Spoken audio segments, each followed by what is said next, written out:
Hi, and welcome to the 36th installment of the Dad Project. Tonight, having already looked at the jet age in the previous installment, we'll take a look into the atomic age. The atomic age has a dichotomous relationship between the military aspects of nuclear power and the civilian use of nuclear power, as the jet age did. That dichotomy can be further delineated by two terms. First, during the Cold War, the extensive stockpile of nuclear weapons held by the Soviet Union and the United States and their hair-trigger availability was defined by the acronym MAD, or in longhand, Mutually Assured Destruction. In other words, go ahead, launch your missiles. By the time they reach their targets, we will have launched our missiles. MAD.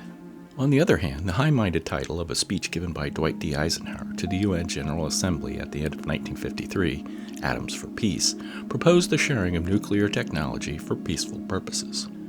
In either case, mutually assured destruction or atoms for peace, a mistake in either realm could or would lead to serious consequences. For the U.S. Navy's part following World War II, to safeguard its budgets, had made sure that nearly all of their aircraft, ships, and submarines could deliver nuclear weapons. The implications are blurred with the passing of time, enough to say that at its peak in 1975, the Navy had 6,191 nuclear weapons aboard ship. That's more nuclear weapons than the entire U.S. nuclear stockpile today. For my dad's part in Operation Rolling Thunder, flight training in the F-4B probably did not include its use as a nuclear platform, but his time in the S-2F certainly did. In fact, it would lead to a particularly hairy time on the USS Wasp in 1959. More on that later, but first we'll take a look at the nuclear dichotomy mentioned earlier. But before we go there, let's listen to Orson Welles recite John Gillespie's High Flight. Oh, I have slipped the surly bonds of earth and danced the skies on laughter's silvered wings. Sunward I've climbed and joined the tumbling mirth of sun-split clouds and done 100 things you have not dreamed of. Wheeled and soared and swung high in the sunlit silence. Hovering there, I've chased the shouting wind along and flung my eager craft through footless halls of air. Up the long delirious burning blue, I've topped the windswept heights with easy grace, where never lark or even eagle flew. And while with silent, lifting mind I've trod the high, untrespassed sanctity of space, put out my hand and touch the face of God. While my dad commuted to Friendship Airport for his work flight testing radar for Westinghouse in 1970, I was learning to tie the perfect Windsor knot that would choke down under a blue button-down shirt that I tucked into a pair of chinos that broke over a sockless pair of penny loafers. A blue blazer would bring it all together. Now well-groomed and shod, I waved my dad off to work and made my way down and past Fadley's Landing to Beach Road, and then to Main Pier where I met up with an upperclassman, an 8th grader, I think, who took us across Round Bay in his boat to school. I was in the 7th grade. Greek and Roman mythology was part of the curriculum, as was Latin with Mr. Paget. My initial introduction to Latin was like every language class that followed, a chore. But the mythology, I soaked that up like a sponge. Like any myth, tale, or religion, the Greeks had their own story to explain humankind's travails, woes, and pain, Pandora's box. Like any mythology, the story of Pandora can be approached literally, symbolically, functionalistically, and comparatively, to name several approaches. But for our purposes, we'll approach it literally. Pandora was the first human woman created by Hephaestus at the behest of Zeus. Part of that creation was that each god would give Pandora unique gifts, both good and evil. The gifts were given to her in a jar, not a box. We can thank Erasmus for that misunderstanding. Her curiosity would get the better of her, and she opened the jar to release all the evils of humanity. Quickly closing the lid, she managed to keep hope from escaping. In his book, Human, All Too Human, A Book of Free Spirits, Friedrich Nietzsche argued that despite Pandora's mistake, Zeus did not want man to throw his life away, no matter how much the other evils might torment him, but rather to go on letting himself be tormented anew. To that end, he gives man hope. In truth, it is the evilest of evils because it prolongs man's torment. And as I'm sure you've surmised, this is the long way around to drawing a parallel between Pandora and the development of nuclear weapons. The buck stops here, is most often connected to President Harry S. Truman for a sign he had on his desk in the Oval Office. The sign was a gift from the U.S. Marshal for the Western District of Missouri, Fred A. Canfield, a friend of Truman's who had made it after he saw a similar sign on the desk of the warden of the Federal Reformatory at El Reno, Oklahoma. Now, whether Truman was familiar with the idiom before receiving his gift, I don't know. But by the time he left office, he had fully adopted the motto, and in his farewell address to the American people in 1953, he said this: "The president, whoever he is, has to decide. He can't pass the buck to anybody. No one else can do the deciding for him. That's his job." The sign would be made and mailed to Truman on October 2, 1945, almost 4 months after the Trinity test in July had proven the destructive power of the atomic bomb. The test fortunately did not set off an unstoppable chain reaction that would destroy the planet, as some scientists had feared. But the success of the test would spell the instant doom of over 200,000 souls about a month later. Truman, as an agent of Pandora, had decided to release this genie, this horror, and as I said in an early installment, I don't intend to argue the goods, the bads, or the uglies of his decision. But we can give his decision some additional context. Having decided to use the only 2 atomic weapons in the U.S. arsenal in Hiroshima and Nagasaki, Truman would then oversee the expansion of the American nuclear stockpile from a paltry 9 warheads in 1946 to 650 by 1951. In 1949, the Soviet Union detonated their first atomic weapon. Until then, the U.S. was sure it wouldn't be until the mid-50s at the earliest that the Soviets would develop their own bomb. This was based on the complexity and the magnitude of the Manhattan Project. However, U.S. intelligence had failed to realize the magnitude and complexity of the Soviet espionage program that had thoroughly infiltrated the Manhattan Project. U.S. intelligence, on one hand, would continually underestimate Soviet resolve, and then, on the other hand, overestimate what the Soviets had accomplished. Armor gaps, missile gaps, fighter gaps, among many, would fuel an arms race that would continue until the collapse of the Soviet Union at the end of 1991. Particulars and realities were rarely shared with the general public, but the insinuation and perception that the Soviets were leading the way, or at a minimum equal to our military, was enough to fuel public anxiety and fear of the Soviet resolve. Fear-mongering is made simple when there is an easily identified evil agent. For the Cold War, the Soviet Union was that agent, and Lyndon Johnson's presidential campaign against Barry Goldwater in 1964 would brilliantly play on those fears with a commercial better known as Daisy. 1, 2, 3, 4, 5, 7, 6, 8, 9, 10, 9, 8, 7, 6, 5, 4, 3, 2, 1, 0. These are the stakes.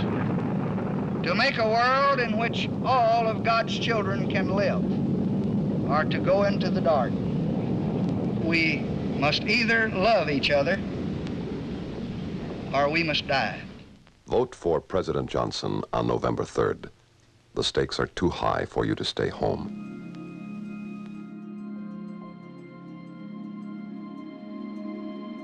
What made a commercial like Daisy as powerful as it was what 4 years of total war had done to the notion of collateral damage. When the mighty 8th made landfall in England in 1942 with B-17s and later B-24s, their mission was daylight strategic bombing. In other words, to attack targets like submarine pens, marshalling yards, weapons factories, and oil refineries, to name a few, and to avoid civilian populations as best they could. The first mission flown by the 8th would be in August of 1942, attacking the Rion-Sotteville marshalling yards in France. The co-pilot of the lead bomber would be Paul Tibbets, who would later fly the B-29 Enola Gay that dropped Little Boy on Hiroshima. That Tibbets survived his time over Europe with the 8th during the initial bombing missions can be considered a statistical anomaly. That aside, the arc of his wartime flying career reflects the Army Air Force's approach to strategic daylight bombing. Until that first raid, unescorted daylight bombing was theory. The effectiveness and the confidence that was afforded the Norden bomb site was untested in combat. Curtis LeMay's combat box formation, again untested. Until the last American bomber, Dead Man's Hand, B-17 of the 447th Bomb Group, was shot down over Czechoslovakia by the future NME-262, the metrics of precision daylight bombing were being held up as proof of success on one hand and failure on the other. Success or failure, by the end of the war, the Army Air Force was incrementally less concerned with civilian casualties. On that mission, Tibbets thought to himself, people are getting killed down there that don't have any business getting killed. Those are not soldiers. Honorable, but that notion had burned down with Guernica in 1937, when the Germans dropped a cocktail of iron bombs followed by incendiaries that flattened and burned that ancient Basque town to the ground. By the end of World War II, both the British and the U.S. were using the same tactic to destroy German cities, while the U.S. was doing the same to Japan. The fire bombings of Dresden and Tokyo were not anomalies. And just to set the record straight, at least 61 German cities were firebombed, while 67 Japanese cities were firebombed as well. In September of 1989, Tibbets was interviewed and he said this: "I made up my mind then that the morality of dropping that bomb was not my business. I was instructed to perform a military mission to drop the bomb. That was the thing that I was going to do to the best of my ability. Morality, there is no such thing in warfare. I don't care whether you're dropping atom bombs or 100-pound bombs or shooting a rifle. You have got to leave the moral issue out of it." Following Hiroshima's destruction by one of the two atomic bombs then in existence, President Truman made this statement on August 6, 1945. "If they do not now accept our terms, they may expect a rain of ruin from the air, the like of which has never been seen on this earth. Behind this air attack will follow sea and land forces in such numbers and power as they have not yet seen, and with the fighting skill of which they are already well aware."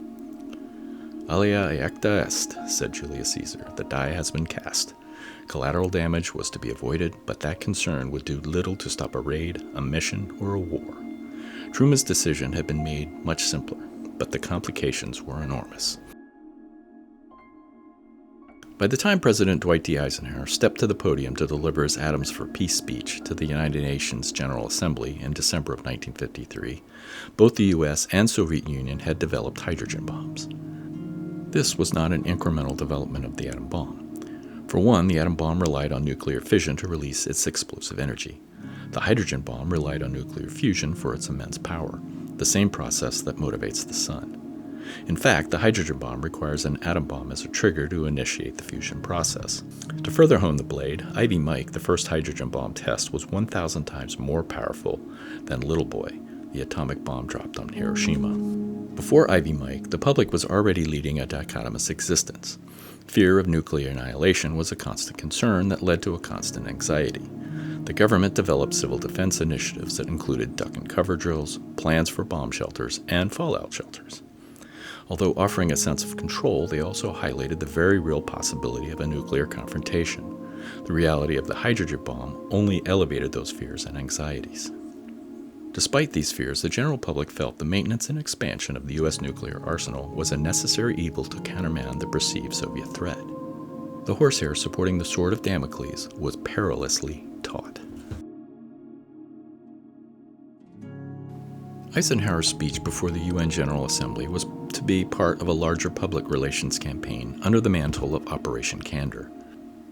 A study published by the State Department Panel of Consultants on Disarmament in January of 1953 urged the U.S. government to minimize the secrecy and be more honest with the general public about the realities of a nuclear confrontation.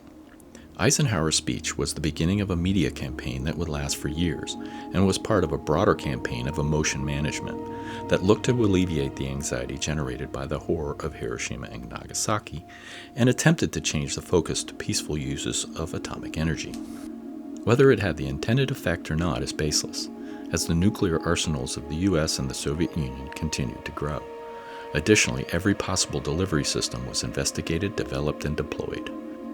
The U.S. nuclear arsenal at its peak in the 1960s consisted of over 31,000 warheads, while the Soviets would top out at over 40,000 warheads in the 1980s. And if that's not enough for John and Jane Q. Public to keep their bomb shelters well stocked and in working order, I don't know what is.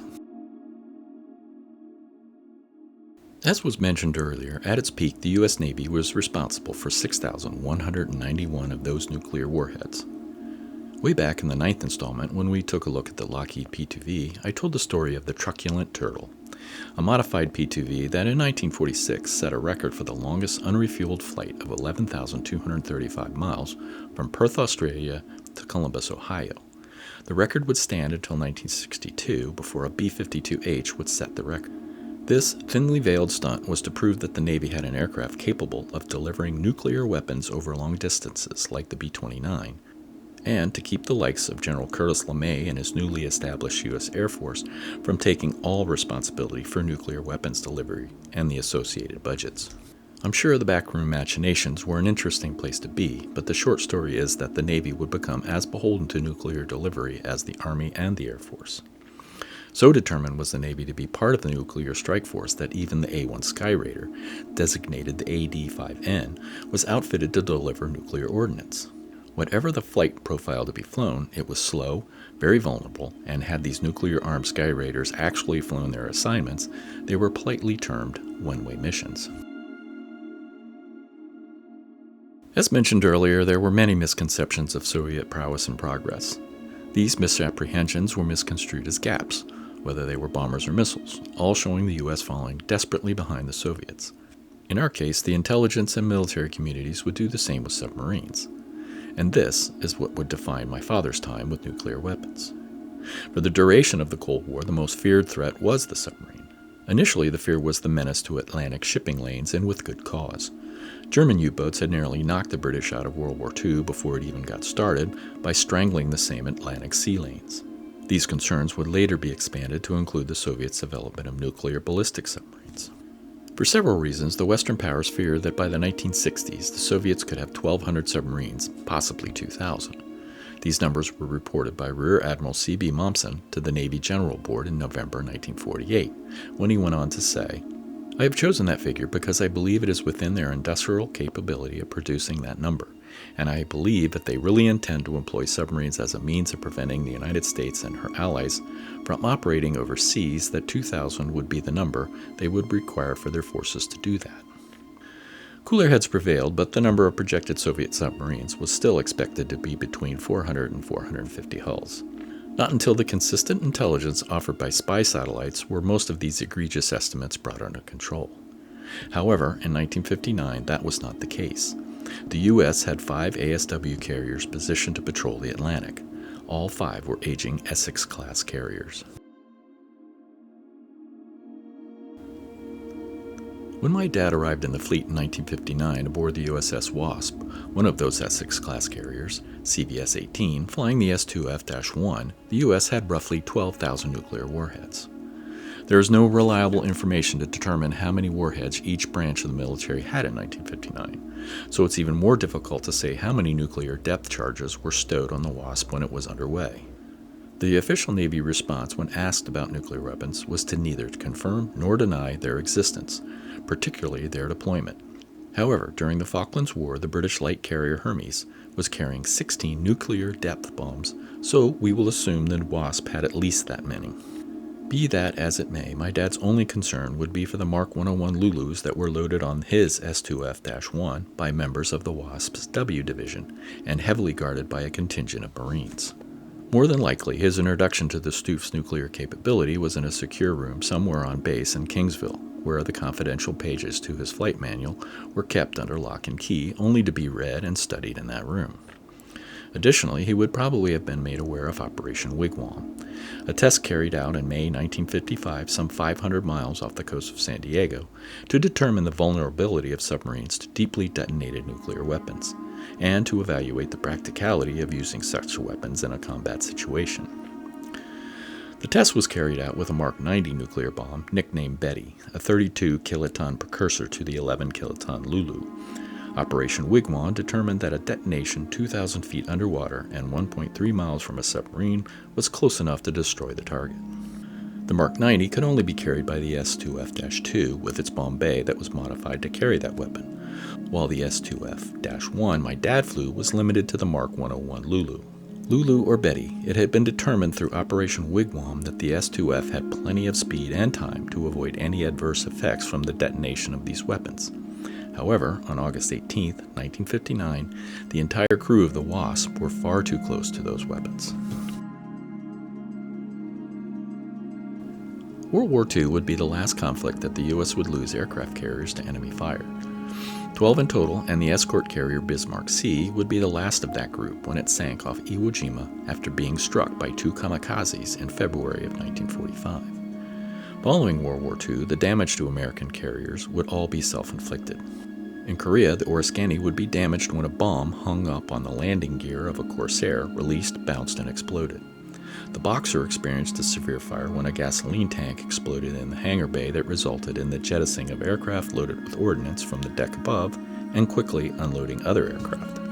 Vietnam would only be different in the severity of several of those fires. The Forrestal fire in July of 1967 was the result of an electrical short firing a Zuni rocket from an F-4B that struck an external fuel tank on an A-4. A fire ensued that soon engulfed the 27 fully armed aircraft parked on the fantail. 134 crew members would be killed, 21 aircraft were destroyed, and it would take over 5 months to make repairs. The Enterprise would suffer a similar fate in January of 1969 when an overheated Zuni rocket exploded that resulted in a fire, with additional ordnance exploding that resulted in the loss of 28 crew and 15 aircraft. However, the Enterprise would only take 51 days to repair. So, it should come as no surprise that the Wasp would suffer a fire in August of 1959 while on maneuvers 250 miles east of Norfolk, Virginia. No, but there was some minor and one major difference with this fire. Well, 2 major differences. 1552, fire is reported in Hangar Bay No. 1, passed word over 1MC, shorthand for the main public address system, as recorded by Lieutenant J.G. D.E. Callahan in the ship's log for the 18th of August 1959. He would make several more entries before his watch ended at 1600. Ensign W.F. Coellen Jr. would take over the watch at 1600, and his first entry read, "Steaming as before with fire burning out of control on Hangar Bay No. 1 and heavy black smoke issuing from starboard side." These were the first moments of a fire that would burn out of control for 30 minutes. The forward ammunition magazines would be flooded immediately as the Wasp escort destroyers pulled alongside to douse and cool the Wasp's hull with their fire hoses. It would take 2 hours to bring the blaze under control. One major difference of this fire from the ones mentioned earlier is that this fire was not a wartime incident. A helicopter engine was being tested in the hangar bay when it exploded, instantly killing an officer and a crewman and setting off the conflagration. Apart from that, it was like any shipboard fire, deadly, unpredictable, and always bordering on the catastrophic. What set this fire apart was what might have happened, and what would have been truly catastrophic. While the forward magazines were flooded, the Special Weapons magazine was not. The Special Weapons magazine, as you may have surmised, was where the nuclear death bombs were stored. The temperature in that storage area was being monitored throughout the fire. Shortly before the fire was significantly under control, the captain, E.H.C. Fredericks, chose not to flood the Special Weapons magazine, as there had been no significant rise in temperature, although water had been leaking into the magazine through an electrical conduit. Catastrophe averted. The dry, succinct logbook recounting of events obviously doesn't provide the panic, the noisy klaxons, the smoke, the smell, or a captain furrowing his brow and biting his lip as he pondered his next move. What my father's part in all this was one of those mysteries I've come up against a few times already. I do know that he had hoped to write an article for Flight Journal about the fire. He had written several other articles for this magazine, but this one never happened. I can only suppose that he and everyone else aboard had gone to their duty stations as prescribed by the regular fire drills that are a crucial part of training and maintaining readiness for shipboard emergencies like this fire. Despite what might have been and what did happen, the Wasp was able to get a full head of steam the following day to launch the remaining aircraft for a flight back to Quonset Point. As I've mentioned in several other installments, this fire would send my father and his squadron mates back in time. With the Wasp out of commission, the last straight-deck carrier in the Navy, the Lake Champlain, would take its place. And even as antiquated as this all may seem, and was, even this straight-deck anomaly had a Special Weapons magazine. It's impossible to say what might have happened to the Wasp had the fire not been brought under control. but a later, more dangerous fire aboard the USS Belknap following its collision with the USS John F. Kennedy would result in the military's highest nuclear alert being issued, a broken arrow alert. This is the military's most serious category of nuclear weapons accident. It was later determined that the alert was premature, but until the Navy finally stopped carrying tactical nuclear weapons aboard ship in 1992, the specter of a nuclear accident was always looming. In fact, an independent study had determined there had been 383 U.S. naval nuclear weapons incidents between 1965 and 1977. In any case, this has been another long one, and I'll end it here. Next time, we'll take a look at the third and last age of this exercise, the space age. So until then, thanks for joining me for the 36th installment of the Dad Project. And for the 36th time, as many of you already know, I am telling you the stories I had hoped my father would tell me.